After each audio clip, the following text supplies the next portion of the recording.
So one thing that I thought was interesting in the play was that some people in Laramie were shocked to hear that this had happened in their town, and they thought that nothing would ever happen like this in their town. And some of the people weren't shocked, and they knew the culture and the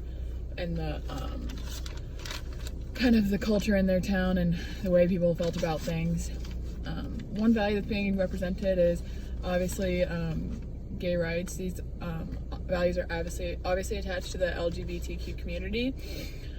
These values are being represented because of the sentencing that the two men got, and it's also being represented in the protests that were happening at Matthew's trials and the day he died and at his vigils and everything like that. Another value that's obviously unfortunately being represented is the values that straight men used to hold back in the 1990s and before then, which is what obviously caused that horrible thing to happen. And yeah. And then something that I circled, not really circled, something I didn't really understand as much in the play. I was getting confused when people were playing multiple characters. I didn't understand what was really going on at first, and I kind of paused and looked it up before I continued reading. And then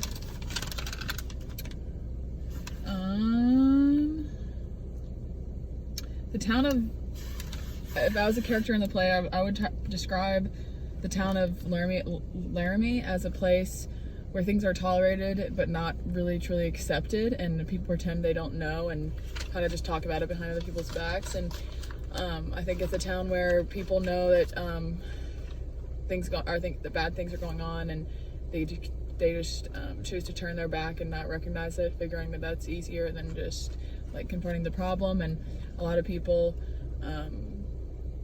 tolerate the things they don't agree with, but they can't be accepting towards them, which can create conflict and obviously create the things that happen in the play. I think the Tectonic Theater Project wants us to walk away from this play thinking that it was a good kind of depiction of short depiction of what that trial and what that whole thing was like. And I think they want us to walk away thinking that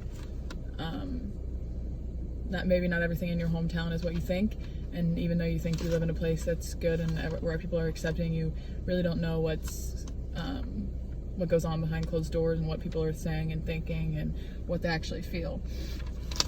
And then I think definitely what happened in Laramie could happen in Columbus. Maybe not today, but in the last couple of years or in the last 20 years, it definitely could have happened.